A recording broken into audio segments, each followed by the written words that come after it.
approaching Hotham Sound, and we're going to anchor in the Harmony Islands. Right there you see a ferry boat that crosses this body of water, which is Jarvis Inlet. That's the name for the whole inlet. This goes from the south side of the inlet to the north side to take people up to Powell River and further north. The roads don't run any farther than Lund, which is a village on the coast north of Powell River. This is the way you get across Jarvis Inlet if you're trying to drive. And then scanning along here, you see the usual breathtaking view of mountains and a real treat here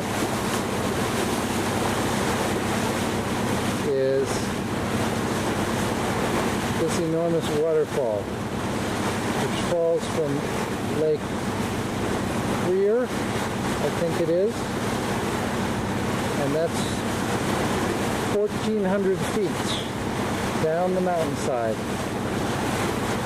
We're going to go right up underneath it, so we'll get a closer view without the telephoto. Now, this is as far back as the camera will zoom. So this is actually a wide-angle shot. How big does it look when you're just looking at it in terms of how close we are? It's about here. This is about life size. So I can't see where it comes out, but it goes up and up and up. And I'm looking up at an angle of about, I don't know, getting close to 45 degrees here.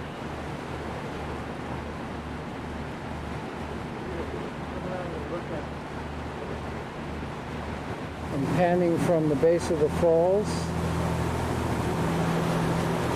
along the shoreline. We're coming up to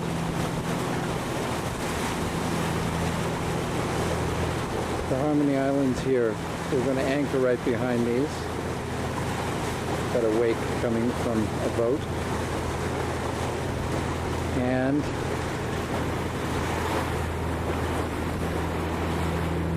the whole view.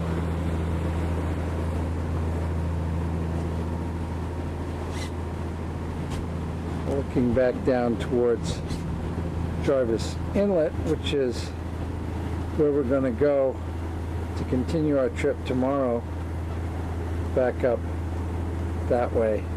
This is a little loop, a sound off the main inlet. So here we are, anchored and stern tied behind the Harmony Islands. It's about, I don't know, 75 degrees out. It feels hotter in the sun. We've got some neighbors. This is a popular space to anchor in. These are the little Harmony Islands. It's just tiny little things, just enough to give some shelter. You can see our stern tie line here. That keeps the boat from swinging around. We're in about 50 feet of water. Shelves off rapidly to 80 or 90 feet, probably not too far beyond where our anchor is put.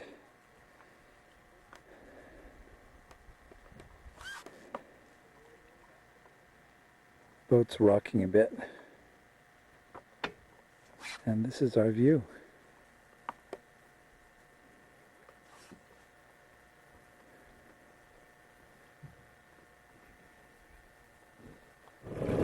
We've been trolling right along this sort of rocky wall that is now turning into a bona fide cliff up here. Can't back off any, and we're pretty close, but let's see how it goes up. I'm pointing up at the sky here. And then the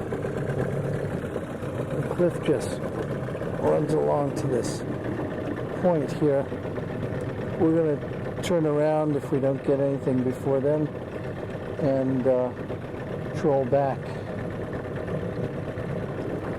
We were talking before about how inhospitable this country is if you're not sort of dipping into it with a little motorized dinghy that you can take back to your boat with a lamb waiting in the oven and salmon in the freezer and a radio and GPS. And the original explorers here, when they were crammed in on a boat not much bigger than ours with maybe 40 men and exploring unknown territory, hoping that their navigator could make sense out of what was going on, living on salt pork and hardtack, and happy to kill a deer or catch some fish if they happen to, and seeing nothing but rocky coast like this. You can understand why their feeling was that it was desolate country. You know, they called these places Desolation Sound and Cape Caution and Grief Point. Yeah, Grief Point. And you can understand why. It's makes you appreciate the luxury of being able to truly enjoy something like this instead of be afraid of it. Of course, it probably helps to be a little afraid of it all the time anyway, because the sea can change all the time.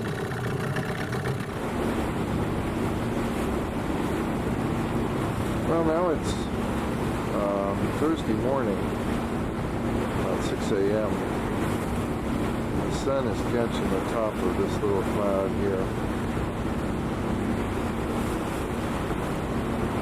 We're just getting started up Jarvis Inlet. So we'll see if we can document the sunrise in between all these mountains. Well, we're going to be pretty deep in that little canyon up there ahead to the left. That's where we're headed, so we'll see. We may not see the sun for a couple of hours, but it'll probably start lighting up these mountains.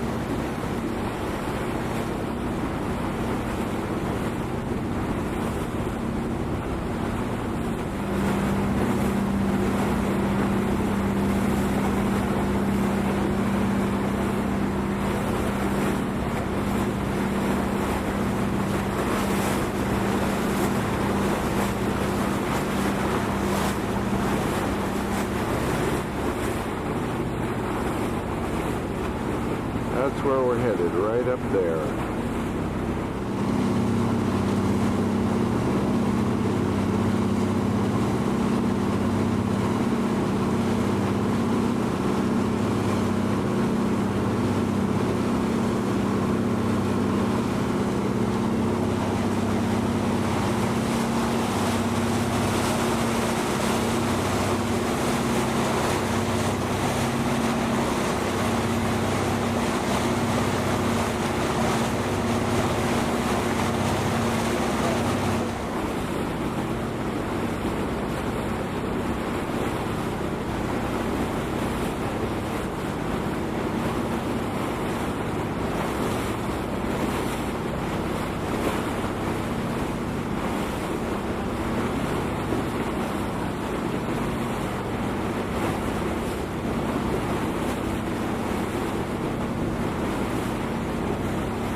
Here we are turning the corner into what's called the Prince of Wales Reach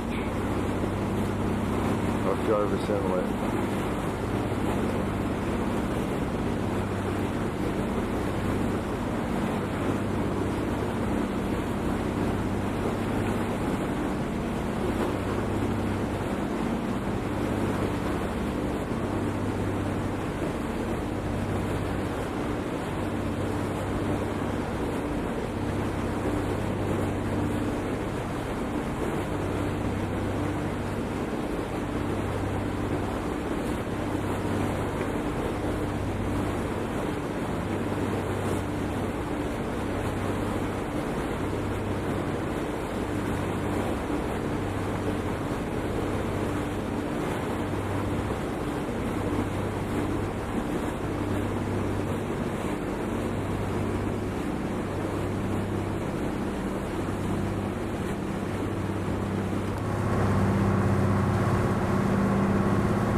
We're looking right down the rapids here. You can't see boats entering the other side, so everybody uses channel 16 to announce when they're approaching and entering the rapids. We just heard an announcement that there's one last westbound boat approaching, so after he comes through, we're going to go in there. It looks pretty calm there. There's real white water that rushes through that slot, except at slack tide, which is almost exactly now. Sometime, I think, in the next 10 minutes is the official slack tide. We are going in.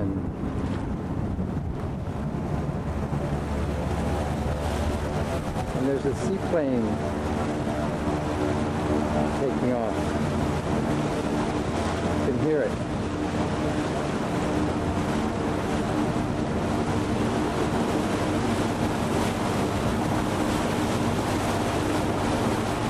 Can't see it.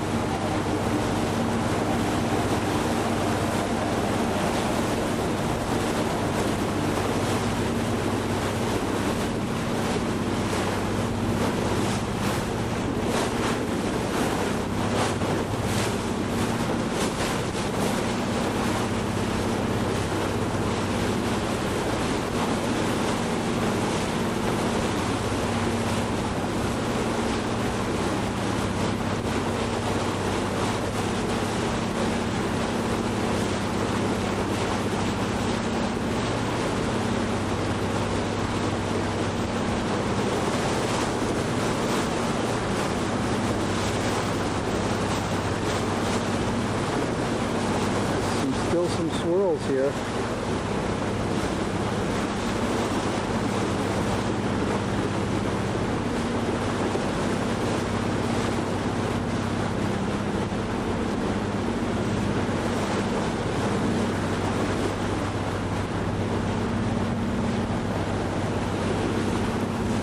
Oh, the boat's going to get pushed around a little bit. Oh, feel that.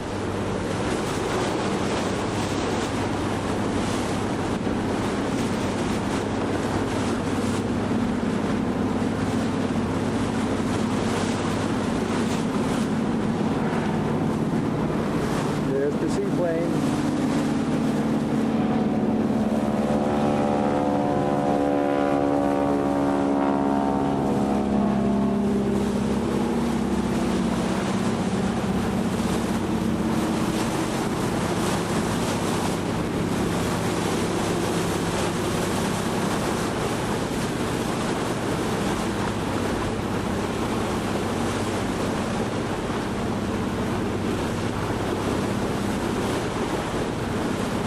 I can only imagine what this is like when the current is really ripping through here. This is a very narrow, very shallow channel. It's only a few fathoms deep, maybe 5 or 6 in the narrow spot. And it's very narrow, and the entire tide of Princess Louisa, which is 1.5 miles long, comes out through this and goes back in twice a day. And now we are basically through the rapids.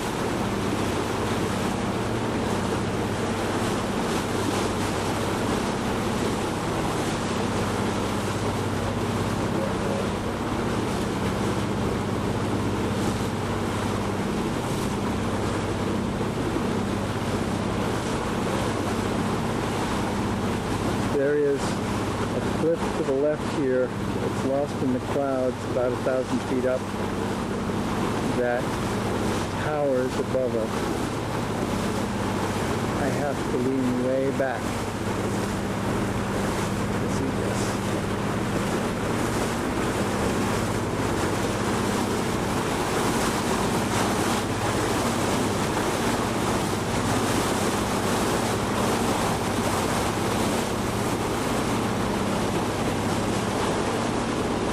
Have to change batteries.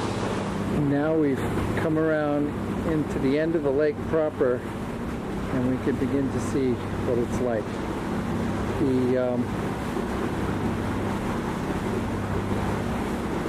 scale of this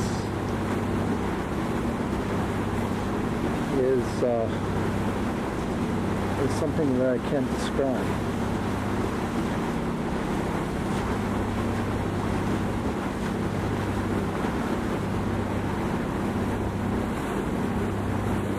These mountains are so tall.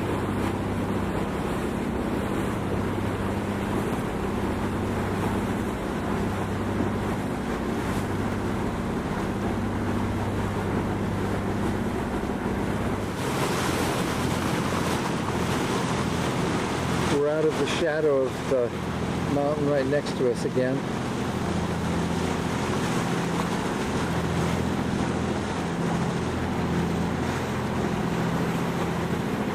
And way up there is a peak just peeking out of the clouds.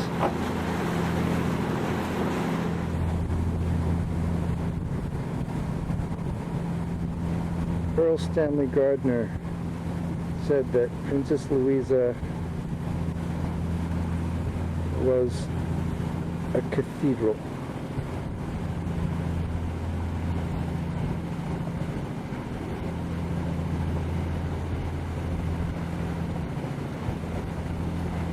Now, there's this peak that looks like some version of El Capitan. That's probably a 1,000 feet or more of just bare rock up there above the trees.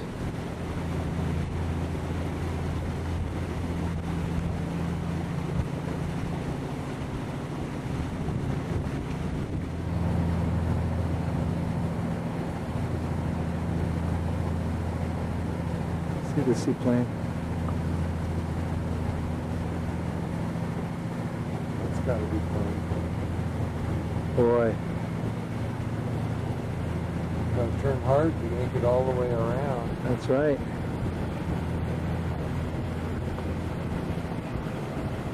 This guy having fun or what? Oh boy. Is this fun to fly?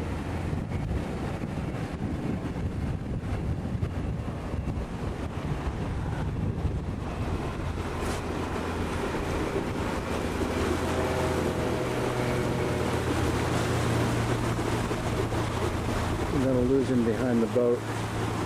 Probably coming in for a landing down towards the lodge. And another valley has just opened up to view here. As we pass by, we can look up.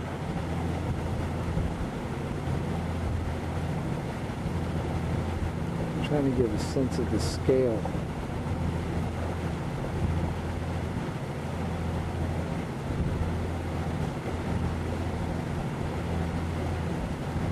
Point. We just saw huge falls up there on the mountain.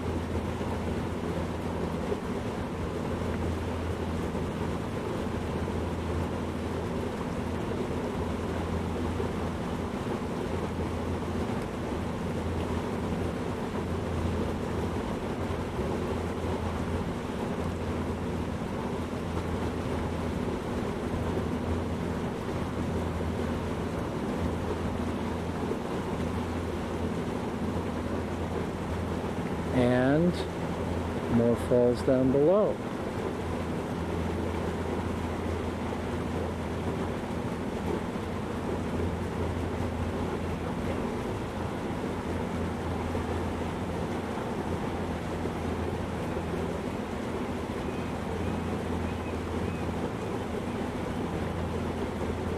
And another one coming right down the side of the mountain.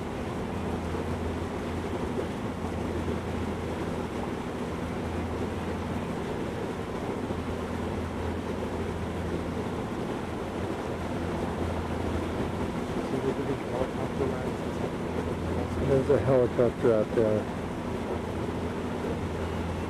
Must be, yeah, you can take a helicopter ride up there and see it.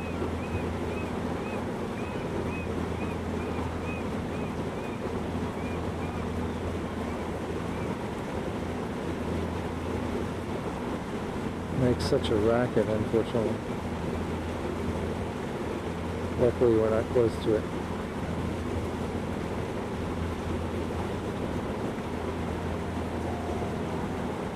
Oh my goodness.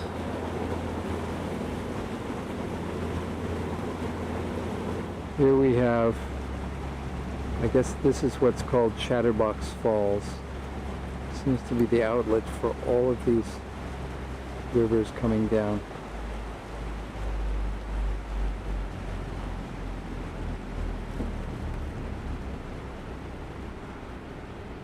This one starts way high on the mountain.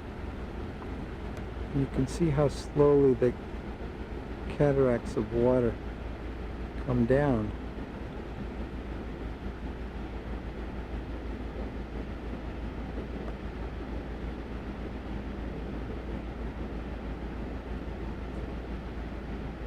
I think all those streams join. There's another little one here. Lost in the clouds. They all come down here.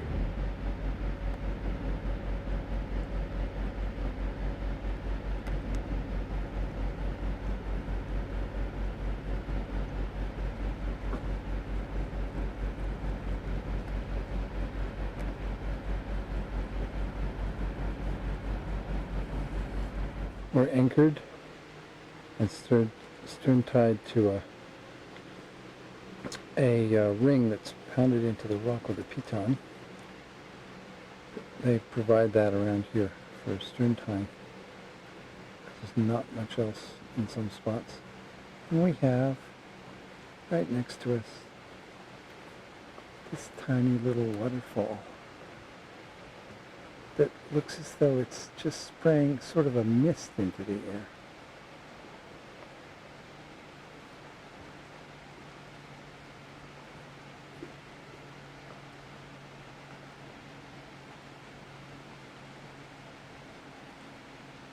I say tiny, that's probably 150 feet up. There's not that much water going over it. And just over here we have another little waterfall.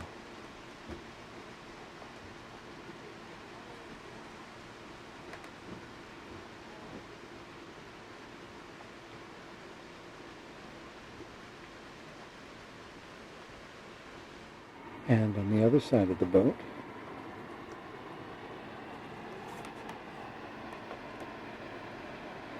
we have Chatterbox Falls and the cascade coming down from the clouds above it.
This boat we see is a big boat. It's 85 feet or so, Bruce thinks. So just to give you a scale,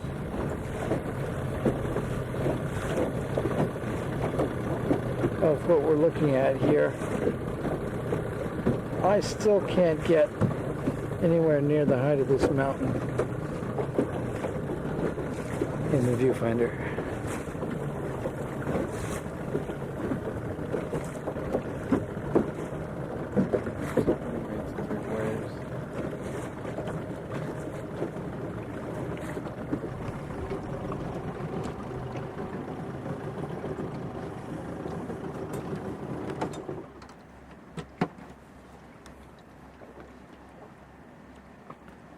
Lower part of the falls are hidden behind a tree. We can see everything else. Boy, this thing falls way up there, coming out of the clouds.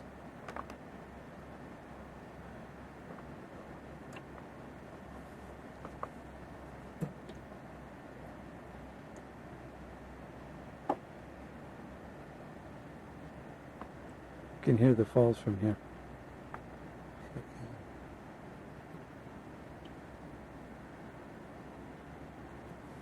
And of course the mountain goes up and up and up.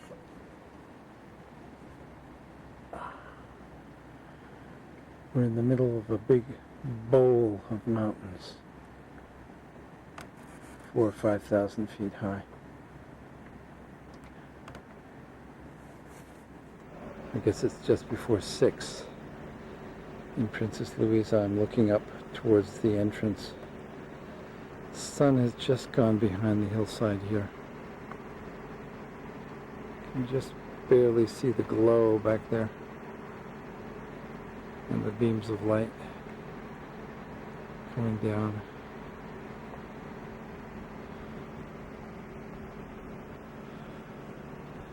The opposite hillside still lit by the sun. It's all hazy. The sunlight sort of lighting up the air.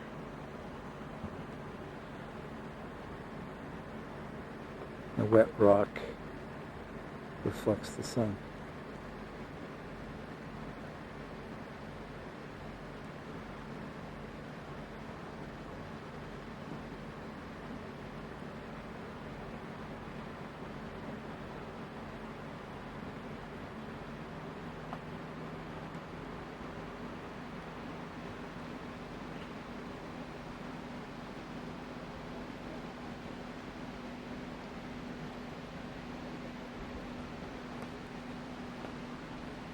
Big rock wall up there. Still got a long ways to go before the shadow hits that. And our little private waterfall here. So cute. Falls from underneath the tree there. Almost looks as though it comes out of the roots and drops down to this little ledge. Little pool here, and then what comes out of there is just sort of vaporized.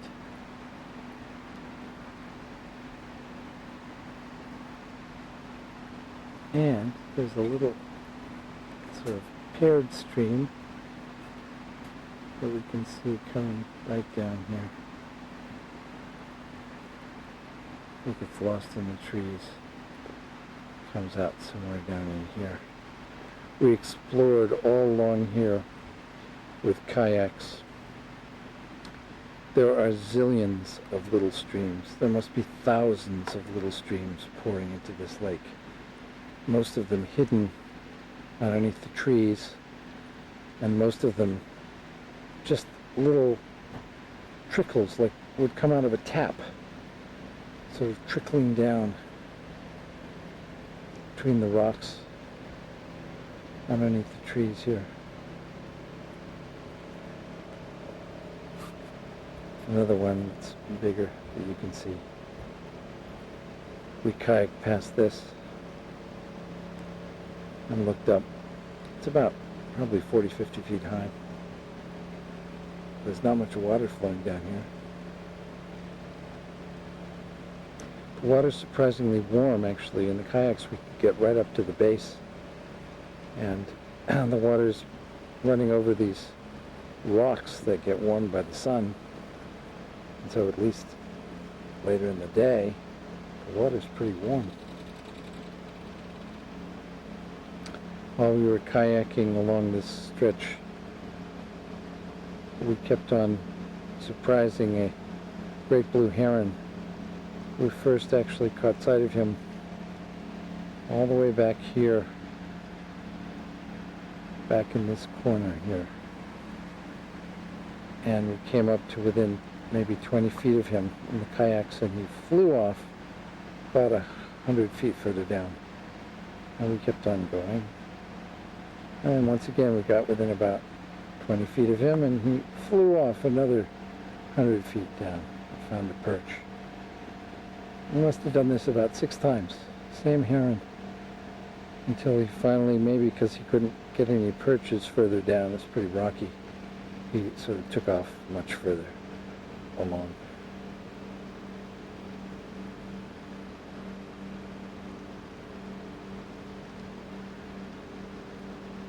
The kayaks are really the way to go here. You can get right along the shore and they're quiet. And we actually took them out sort of a little ways here and over in front of the falls. We didn't go really out into the middle.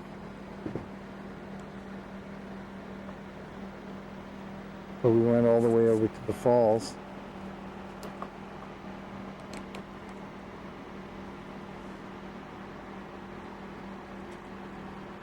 Mainly hugging the shoreline that you're not seeing, and the shoreline that the boat is stern tied to.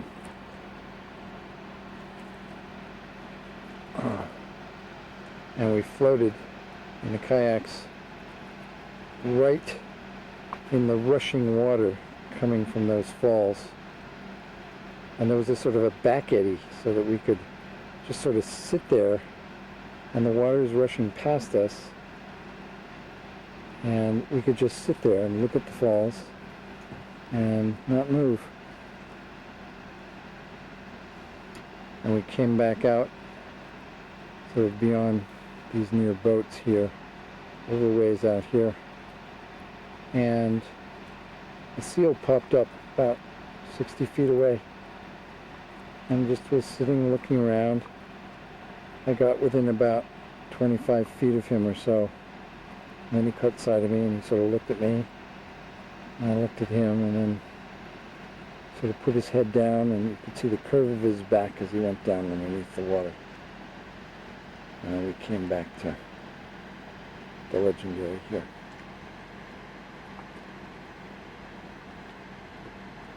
Couldn't have been a more enjoyable end to a perfect little kayak ride here.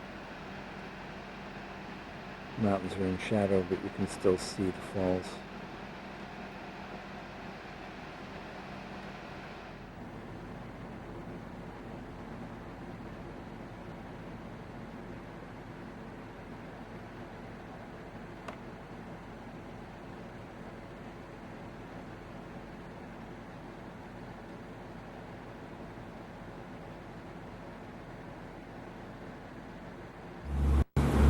Gray morning. It will probably clear up again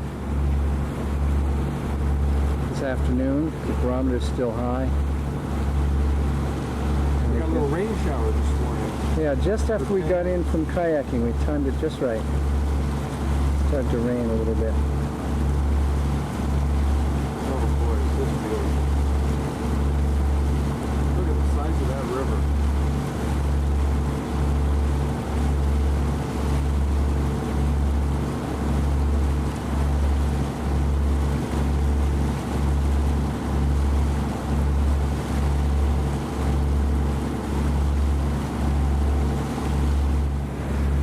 Other boats heading up to the rapids. We're about, 3/4 of an hour from high tide, from turn to flood. So it's low tide, coming down to low tide.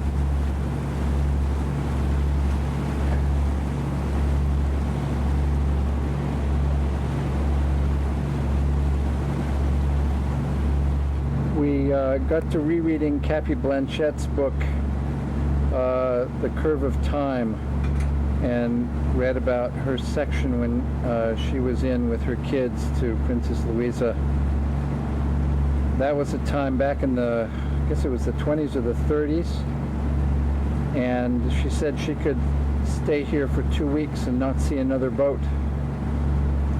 This was real wilderness back then. It was not vacation country.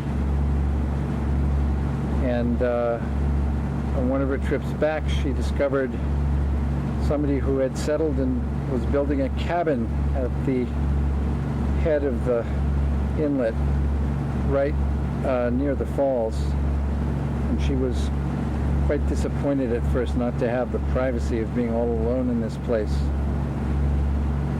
She only referred to him as the man from California. And his cabin may have burned down, we're not sure.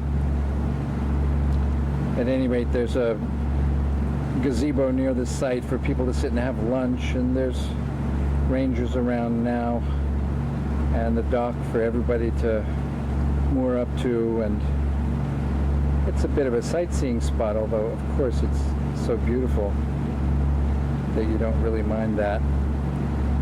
But back then, it was just the Blanchettes and the man from California, who turned out to be apparently friendly and built himself a nice cabin out of cedar logs. And she has stories in the book about climbing up alongside the river above the lower falls there. We found the place where she probably tied up her boat down to the left of the falls, and the rock where she probably built a campfire,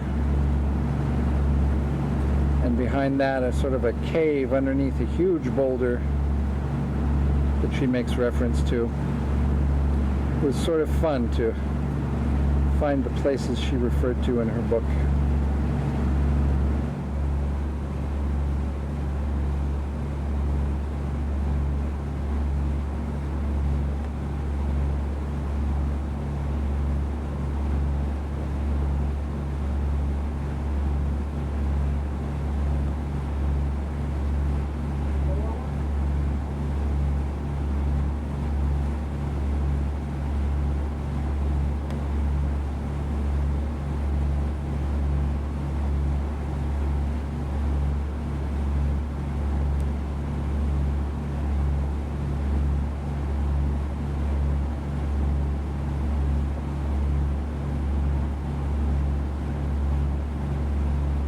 Float plane is taking off, or preparing to take off, right as we enter the rapids.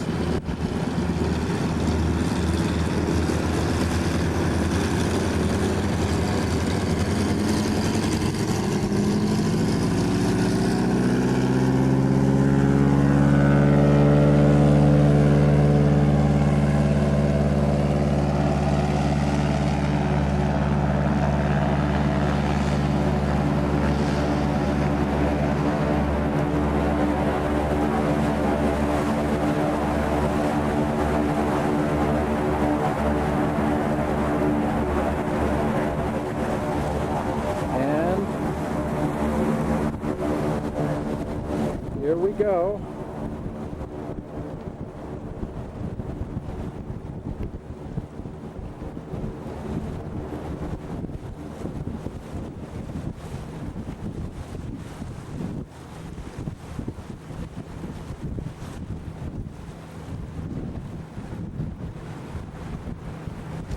I'm going to run out of battery power here, unfortunately. Let's see how long we can last.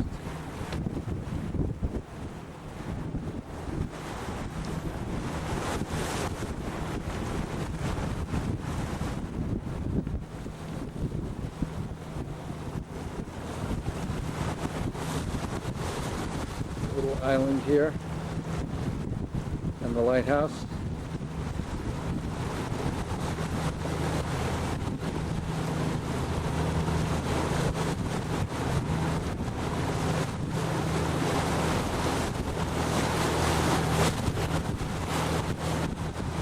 current here.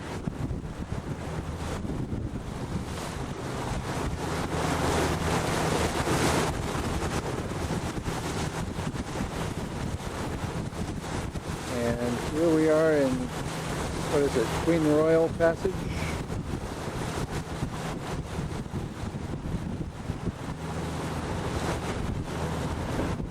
Heading home. We're looking out past the tip of Texada Island, right across the Straits of Georgia. Nice old gaff rig sailing boat here, which is really pretty. Seas are a little rough. It's hard to hold the camera steady.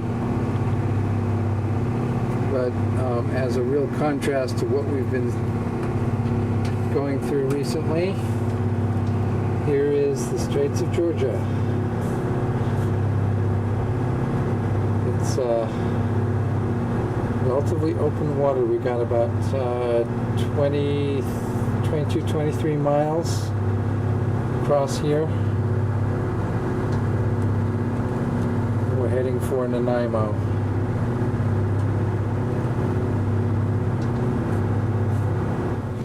Well, we're working our way slowly across the Straits of Georgia here. I'm outside, it's kind of windy, I hope you can hear me.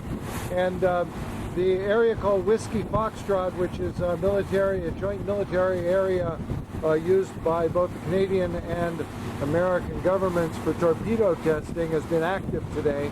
And we just noticed over the last half hour, we're watching what appears to be a submarine crossing our bow. And he's still a ways away, so we thought we'd get a video while we can. So I've zoomed in on him. He's letting off a lot of steam off the back. It looks like steam. Maybe in the video we can tell whether it's water or steam. And I can't tell whether he's coming towards us or away from us. But there he is. That's on full magnification. And we'll see if we get any closer to get some better shots. Pretty neat though.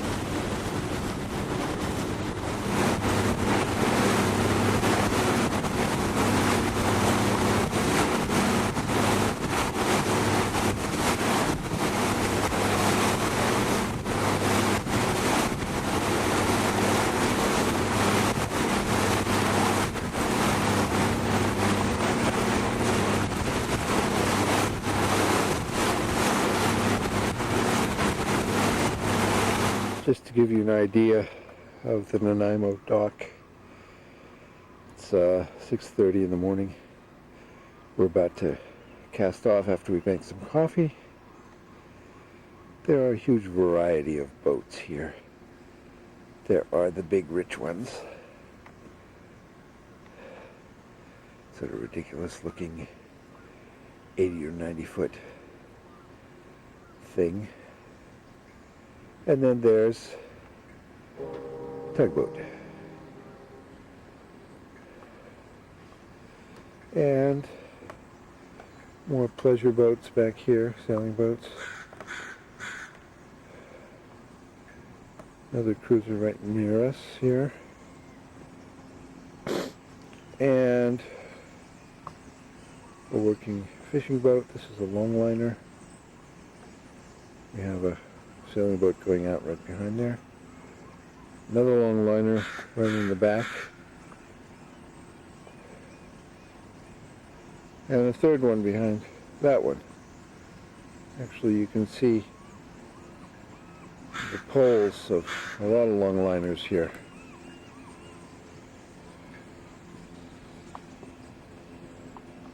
More working net boats.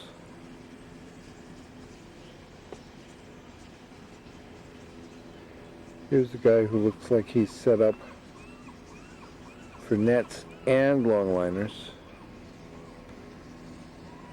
each of those poles, they carries a line.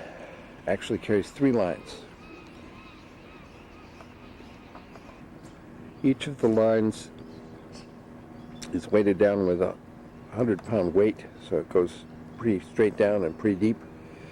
And off of each of those lines, there's about 6 or 8 fishing lines with hooks and lures. It takes a lot of gear and a lot of experience and skill to make sure the lines don't get all tangled up. That's what they catch salmon with. They troll along. It's a complicated system of floats. Keeps the lines riding at different points in the water and different depths. It's pretty amazing. Backing out of our space at the dock. It's a serious fishing boat. That's a big fishing boat.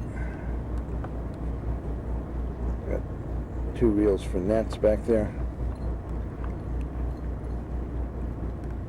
This guy goes north.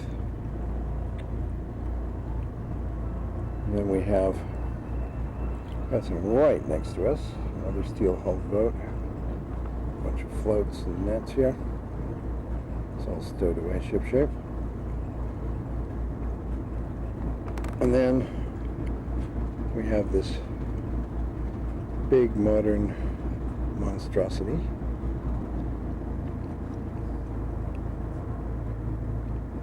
And we're going to head out that way and down to the right.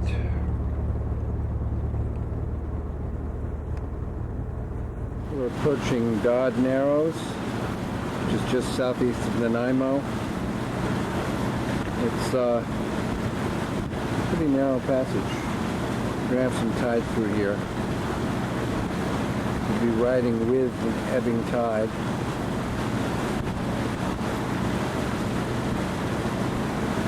We're heading down inside the Canadian islands at the southern tip of Vancouver, heading down to the San Juans today.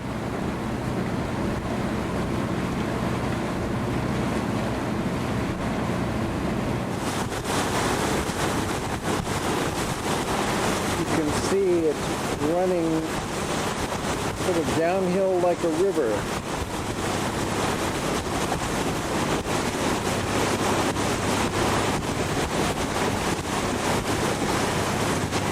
Stay in the middle and just ride it. There are actually rapids over here.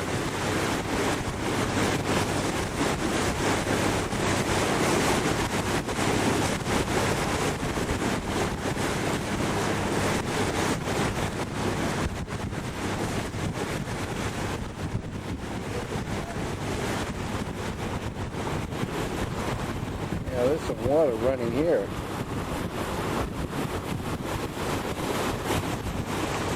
Our boat is getting pushed around.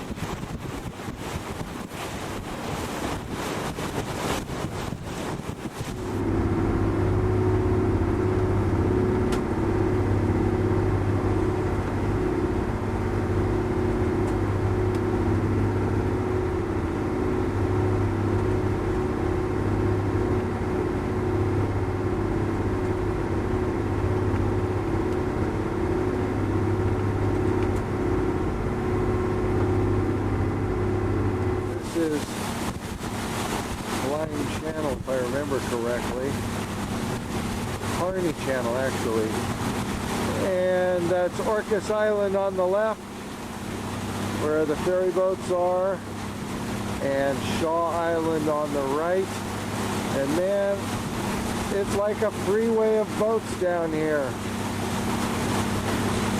one after another. It's crowded. Oh, but it's beautiful. There's the old Shaw Island property. Yeah, I'm sitting there. It's a big boat at the dock. We're just rounding Canoe Island, the northern tip.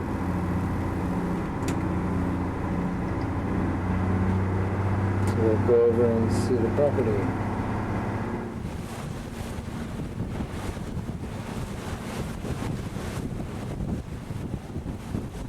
Boy, it's a big place now. Used to be just one cabin in the spot where that leftmost house is. And they've expanded it hugely.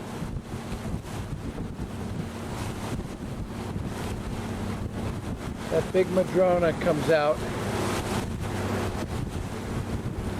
right where the original house is. It looks like they've just expanded on the original house to start with,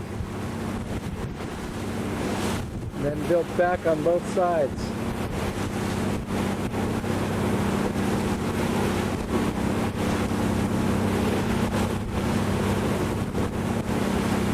We've got a big expensive boat.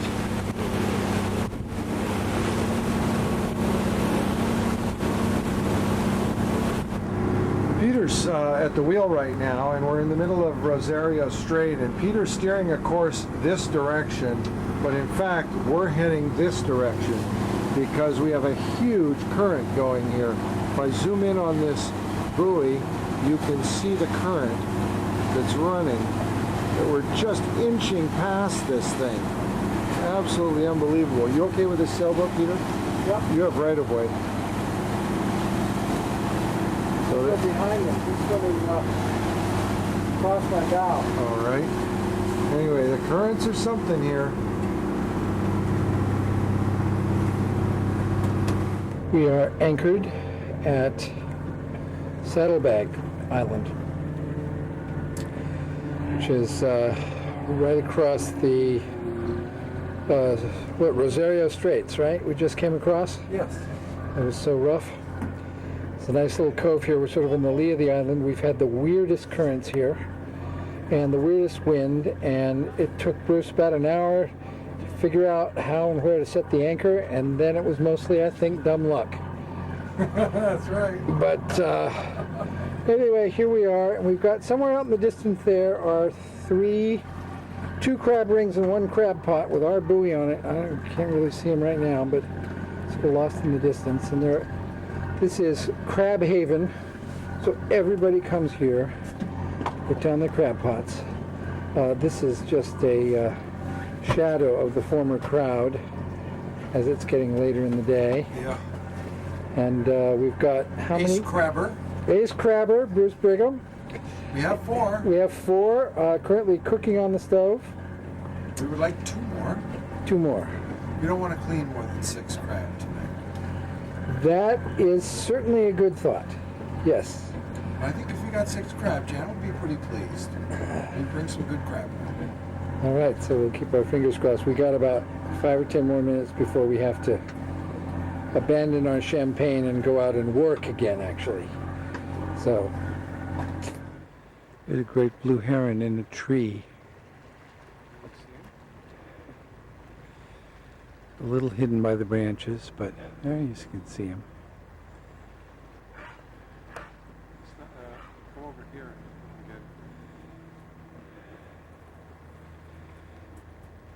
Hang on. Just to give you an idea of the context, we're on Saddlebag Island. Came over in the dinghy, and there is the Legendary, anchored in the little cove. And here's the captain of the Legendary.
He's looking around. Yeah. That's his tree. Really?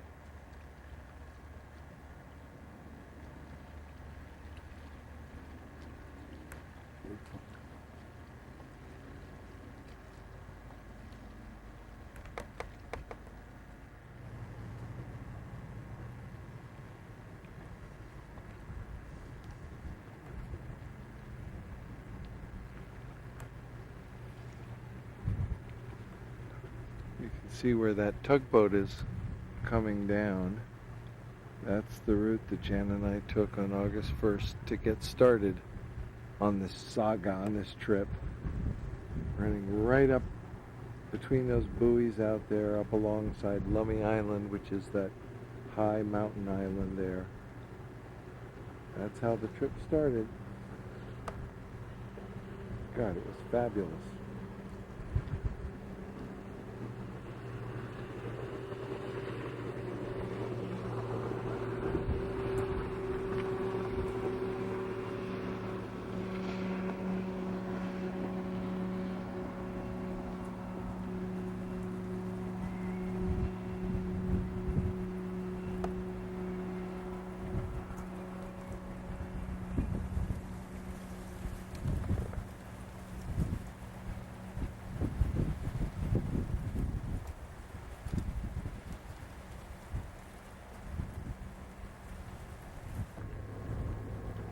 The sun is glinting off the windows.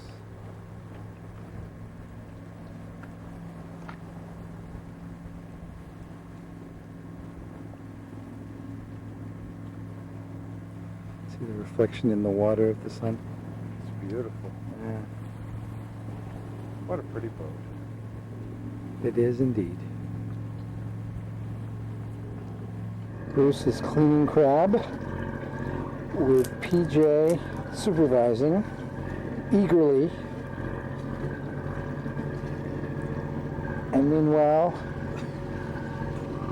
the last of the crab pots are being picked up beneath this beautiful sunset. Looking out over Guaymas Island.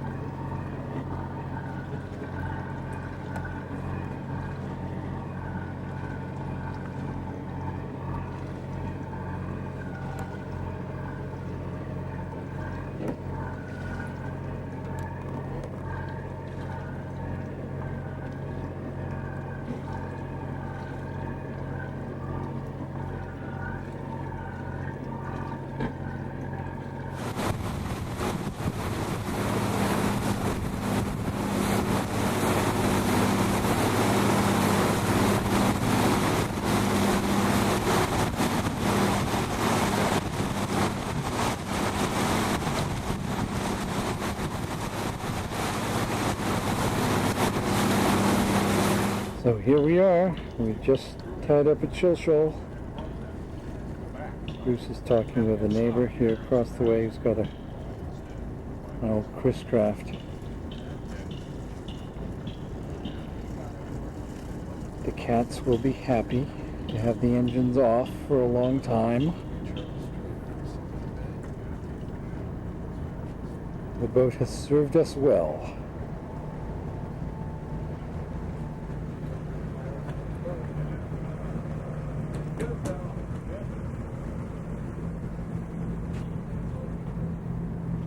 Jenny?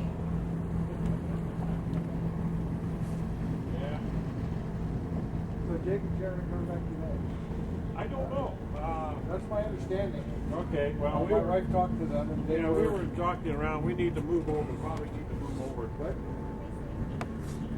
My wife talked to Jan, who flew home from up north about 4 days ago, and I talked to her this morning. She said they're supposed to be here today. We're gonna get together for dinner together. So they're probably. Where are you headed? 9? Yeah. Your flower flowers are unbelievable. Are they just cool? Yeah, where'd these all come from? My friend Mary Carolyn, Yeah, I've been to 48 fever. So you're babysitting their flowers. You're doing a good job. Thank you. Yeah. Yeah. So did you have fun? Oh man. Hard to come back. It was spectacular. We went in, made it up into Princess Louisa as well. Oh, it's the holy grail of boating. Hey, ahoy, Bluefin! Hey, how's it going? Fabulous. The charts were killer. That's who the charts came from. Uh-huh. Yeah, Princess Louisa is an inlet up Jarvis Inlet. It's between here and Desolation Sound. You go up about 40 miles up a fjord, and you go through a 60-foot wide set of rapids and into this canyon of mile-high granite mountains. It looks like Yosemite meets the water. There's monstrous waterfalls cascading. Awesome. It's like nothing on the face of the earth. Wow. And you did this so skillfully. The people didn't go there for it was their job. Well, no, but he did it well. So yeah, you go through it slack water. You got to go through the specific slack water. So Yeah, there's about a half-hour period when you're taking through there. Otherwise, it's just yeah, we were talking to somebody the other day who was up there and had watched a bunch of people try to go through early. And, You got a a guy, big 60-footer, got up there, got halfway through, and had to. that's very, very dangerous. Yeah. Because you can He pick up on got impatient, wouldn't wait. Thought he had the power. I think we kept all of your guys alive except for this one, which was Droopy when I Oh, got no, him. that one is small. That one's this one. The other ones are doing great. Don't you think they look good? Yes, thank you. See, you're welcome. What I got to do is turn off the engine. You set my lines. Yeah. Okay.